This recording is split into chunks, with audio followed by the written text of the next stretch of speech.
اعوذ باللہ من الشیطان الرجیم بسم اللہ الرحمن الرحیم۔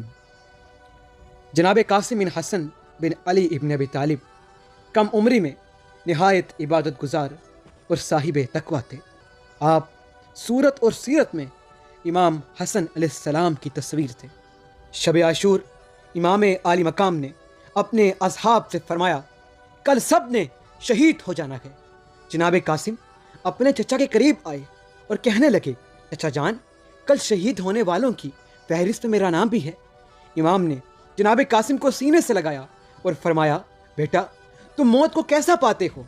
جناب قاسم نے فرمایا، چچا جان، میں موت کو شہد سے بھی زیادہ شیریں تصور کرتا ہوں۔ امام حسین علیہ السلام نے فرمایا، اے فرزند، تم شہید کیے جاؤ گے اور میرا شیر خوار علی اصغر بھی شہید کیا جائے گا۔ تو یہ سن کر جناب قاسم نے فرمایا، اے چچا جان، کیا یہ قوم اشقیاء خیموں تک پہنچ جائیں گے؟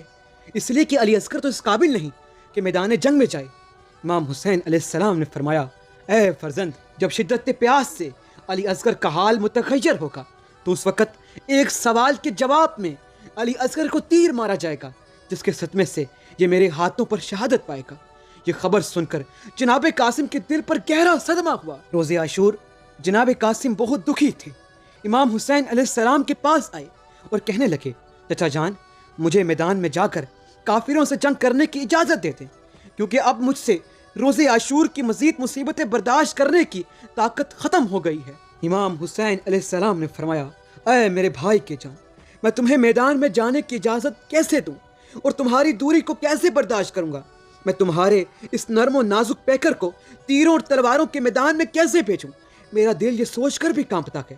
جناب قاسم نے امام حسین علیہ السلام کا دامن پکڑ لیا اور بہت روئے۔ جناب قاسم اس قدر دکھی بیان کر رہے تھے اور زار و قطار گریہ کر رہے تھے کہ امام کے صبر کا بند ٹوٹ گیا اور جناب قاسم کے گلے میں باہیں ڈال لی اور زار و قطار گریہ کرنا شروع کر دیا۔ اور جب دوسرے جوانوں نے امام حسین علیہ السلام اور جناب قاسم کو ایک دوسرے کے گلے میں باہیں ڈال کر روتے ہوئے دیکھا تو وہ لوگ زار و قطار گریہ کرنے لگے، اور جب ان کے گریہ کی آواز خیموں میں گئی تو بیویوں اور اطفال اہل بیت کا گریہ بلند ہو گیا۔ جناب قاسم رو رو کر جس قدر التجا کرتے تھے لیکن اجازت نہ ملتی تھی۔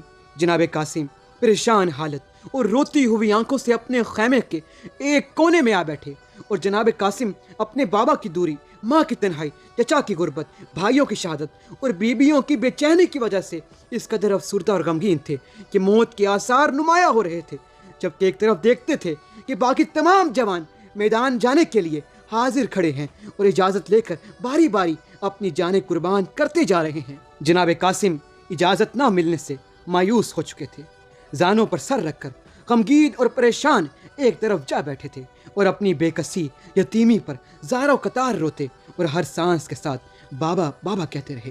اس غمگینی کی حالت میں یاد آیا کہ بابا نے بازو پر ایک تعویذ باندھا تھا اور وصیت کی تھی کہ اے قاسم، جب غم کا پہاڑ تمہارے اوپر غلبہ کرے تو اس تعویذ کو کھولنا اور جو کچھ اس میں لکھا ہو اس پر عمل کرنا۔ شہزادہ قاسم نے اپنے دل میں خیال کیا کہ آج تک چچا کے زیر سایہ رہا ہوں اور کبھی کوئی غم نہیں دیکھا، اور آج تک ایسا مشکل وقت بھی مجھ پر نہیں آیا اور یہ حالت بھی کبھی نہیں دیکھی۔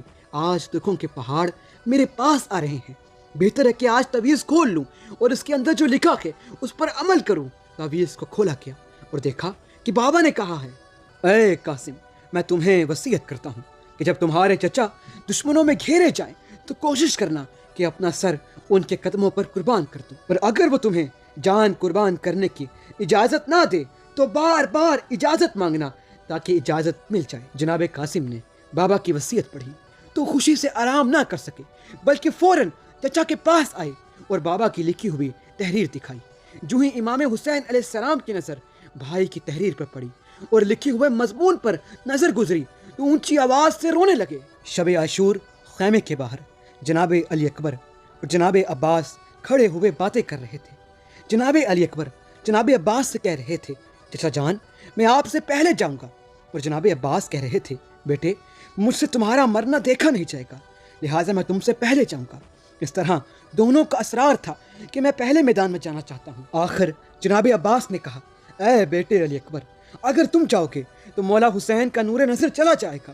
اس پر جناب علی اکبر نے کہا، اے چچا جان، اگر آپ جائیں گے تو میرے بابا کی کمر ٹوٹ جائے گی۔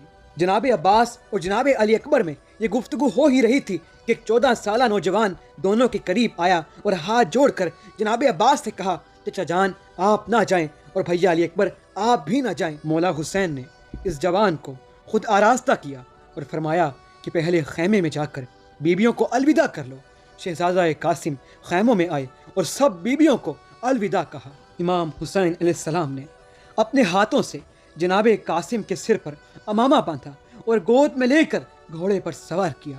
جب آپ میدان میں آئے تو کوئی کہتا تھا سر پر سبز امامہ کتنا اچھا لگ رہا ہے، کوئی کہتا تھا ایسا محسوس ہو رہا ہے کہ جیسے چاند کا ٹکڑا میدان کربلا میں اتر آیا ہے۔ جناب قاسم میدان میں آئے تو یہ رس پڑھا، اگر تم مجھے نہیں پہچانتے تو سن لو، میں فرزند حسن ہوں جو سبط پیغمبر ہے۔ امام حسین علیہ السلام تم ظالموں میں گرفتار ہیں، میں ان کے دفاع میں لڑنے آیا ہوں۔ اے ابن سعد اولاد پیغمبر اس قدر پیاسی ہے کہ دنیا ان کی نظر میں تاریک ہے۔ ابن سعد نے کہا، اے لشکر والوں، اس نوجوان کو جانتے ہو؟ لشکریوں نے کہا، ہم نہیں جانتے۔ ابن سعد نے کہا، یہ حسن کا یتیم ہے، اس فضاحت و بلاغت سے بات کر رہا ہے، اور شجاعت تو اس کے جسم سے ظاہر ہے۔ یہ تم سے جنگ کرنے آیا ہے تاکہ لشکر کے ایک گروہ کو زندہ تباہ کر دے۔ بس بہتر یہ ہے کہ تم اس کا محاصرہ کر لو اور موت کے گھاٹ اتار دو۔ لشکر والوں کا دل نہیں چاہتا تھا کہ اس نوجوان پر تلوار اور نیزوں کے وار کرے، اس لیے ابن سعد کے حکم سے پتھروں کی بارش کی گئی۔ جناب قاسم نے فرمایا، افسوس ہے تم پر اے ابن سعد، اے بے حیا، تو نے ہمارے جوانوں کو قتل کر دیا ہے، ہمارے بزرگوں کو پریشان کیا ہے۔ اب ذریت پیغمبر کے تھوڑے سے ہی افراد باقی رہ گئے ہیں، کیا تم اب بھی ظلم کرو گے، اب بھی خون بہاتے رہو گے؟ کیا ان بچوں اور بیویوں کہ جن کے باپ بیٹے بھائی مارے جا چکے ہیں ان کو اپنے وطن جانے نہیں دو گے تاکہ وہ ایک طرف ہو کر زندگی گزار سکیں؟ عمر ابن سعد نے کوئی جواب نہ دیا۔ جناب قاسم نے پھر فرمایا، اے ابن سعد، ہائے افسوس، تو دعوت تو مسلمانی کا کرتا ہے لیکن اپنے گھوڑے کو پانی پلاتا ہے اور نواز رسول کو پیاسا رکھا ہے اور پانی بچوں پر بھی بند کر دیا ہے، حالانکہ بچوں اور بیویوں کی حالت شدت پیاس سے تشویشناک ہے۔ ابن سعد نے ادھر ادھر دیکھا تو ازرق شامی پر نظر پڑی، اسے بلوایا۔ یہ ملعون بڑا مغرور تھا، اس نے اس وقت تک جنگ کا اسلحہ اٹھایا ہی نہ تھا کیونکہ اس قسم کی جنگ کو وہ معمولی سمجھتا تھا۔ ابن سعد نے کہا، اے ازرق، ہر سال امیر کوفہ سے انعام لیتے رہتے ہو اور اپنی شجاعت کے قصے آسمانوں تک پہنچاتے رہتے ہو، اس کربلا کی جنگ میں ابھی تک تم نے ذرا بھی شجاعت کا مظاہرہ نہیں کیا۔ یہ جوان لڑنے کے لیے بلاتا ہے اور کوئی شخص میدان میں نہیں جاتا، لہٰذا تم اس جوان سے جا کر جنگ کرو۔ ازرق ابن سعد کی بات سن کر غصے میں آ گیا اور کہنے لگا، اے ابن سعد، شام کے شاہ سوار مجھے 1000 سواروں کے برابر سمجھتے ہیں، اب تم مجھے ذلیل کرنا چاہتے ہو اور ایک بچے سے جنگ کرنے کے لیے بھیجتے ہو۔ یہ بچہ ہے، اس کے منہ سے ابھی تک دودھ کی خوشبو آ رہی ہے، کسی اور کو اس کے مقابل بھیجو۔ ابن سعد نے کہا، اس بچے کو معمولی مت سمجھو، خدا کی قسم اگر یہ پیاسا نہ ہوتا تو تنہا 1000 لشکریوں کے لیے کافی تھا اور تمام کو قتل کر دیتا۔ یہ حسن کا فرزند ہے، علی کا پوتا ہے، تم جاؤ اور اس کی بہادری کا نظارہ کرو۔ ازرق شامی کے 4 بیٹے تھے اور اس ملعون نے اپنے 4 بیٹوں کو ایک ایک کر کے جناب قاسم کے مقابلے میں بھیجا اور جناب قاسم نے ان 4 کو واصل جہنم کر دیا۔ اس کے بعد یہ ازرق شامی ملعون خود آیا جو کہ 1000 سواروں کے برابر سمجھا جاتا تھا، لیکن جناب قاسم نے اس کو بھی ڈھیر کر دیا اور موت کے گھاٹ اتار دیا۔ ازرق شامی جیسے پہلوان کو قتل کرنے کے بعد جناب قاسم واپس خیموں کی طرف لوٹے اور مولا حسین کی خدمت میں حاضر ہو گئے۔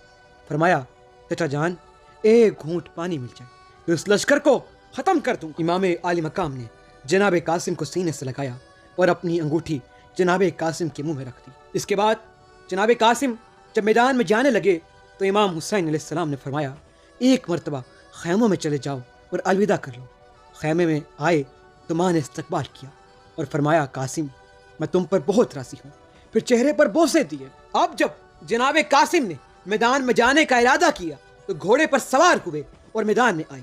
جو ہی میدان میں پہنچے یزیدی لشکر سے آوازیں آ رہی تھی، وہ دیکھو ازرق شامی کا قاتل دوبارہ میدان میں آ گیا ہے، لہٰذا جنگ کے ڈھول بجنا شروع ہو گئے اور ہر طرف سے حملہ کرنے کا اعلان ہو۔ جناب قاسم کی نظر اس علم پر پڑی جو عمر ابن سعد کے ہاتھوں میں تھا، لہٰذا شہزادے نے حملہ کر کے علم تک پہنچنے کی کوشش کی، جبکہ وہ علم دشمن کے لشکر کے اندر تھا۔ جناب قاسم نے پہلی صف پر حملہ کیا، پھر دوسری صف پر حملہ کیا اور اسے چیرا، پھر تیسری صف پر حملہ کر کے راستہ بنایا، پھر چوتھی صف اور پانچویں صف تک جا پہنچے۔ حالت یہ تھی کہ آپ جس صف کے پاس بھی پہنچتے تو وہ صف خود بخود شہزادے کے خوف سے کھل جاتی اور دشمن خائف ہو کر جناب قاسم کو راستہ دے دیتے اور جناب قاسم گزر جاتے، پھر وہ صف پیچھے سے دوبارہ بند ہو جاتی۔ جب پانچویں صف پر پہنچے تو جناب قاسم نے اپنے آپ کو لشکر کے درمیان میں گھیرا ہوا پایا، لیکن آپ ابھی بھی اس بڑے لشکر کے علمدار تک نہیں پہنچ سکے اور تمام لشکر نے شہزادے کا محاصرہ کر لیا۔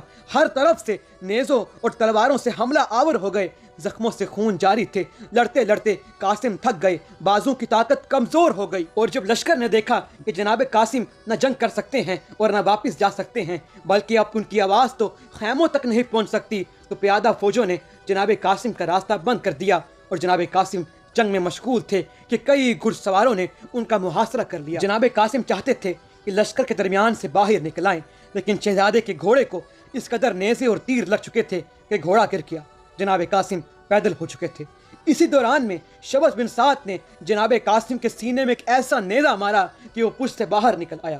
جناب قاسم نے آواز دی، چچا جان میری مدد کو آؤ۔ جناب قاسم وہ شہید ہیں کہ آپ نے 3 بار مولا حسین کو آواز دی۔ پہلی آواز اس وقت دی کہ جب آپ زخموں سے چور چور گھوڑے پر سنبھل نہ سکے اور زمین پر تشریف لا رہے تھے تو یہ آواز دی، چچا جان میری مدد کو آؤ۔ اور دوسری آواز اس وقت دی کہ جب لعین مولا حسین کی جناب قاسم کی طرف آمد کو دیکھ کر گھبراہٹ میں گھوڑے دوڑا رہے تھے تو جناب قاسم کے قریب ہو رہے تھے۔ اور آخری آواز اس وقت تھی کہ جب گھوڑوں کے سم آپ کے بدن پہ پڑ رہے تھے۔ مولا حسین تیزی سے مدد کو پہنچنا چاہتے تھے کہ گھڑ سوار خوف سے بھاگنے لگے۔ اس کشمکش میں جناب قاسم کا جسم زندگی میں ہی پامال ہو گیا، اور مولا حسین جب لاش جناب قاسم پر تشریف لائے تو بے اختیار گریہ کیا اور فرمایا، اے خدا اس قوم کو اپنی رحمت سے محروم رکھ جس نے قاسم کا قتل کیا۔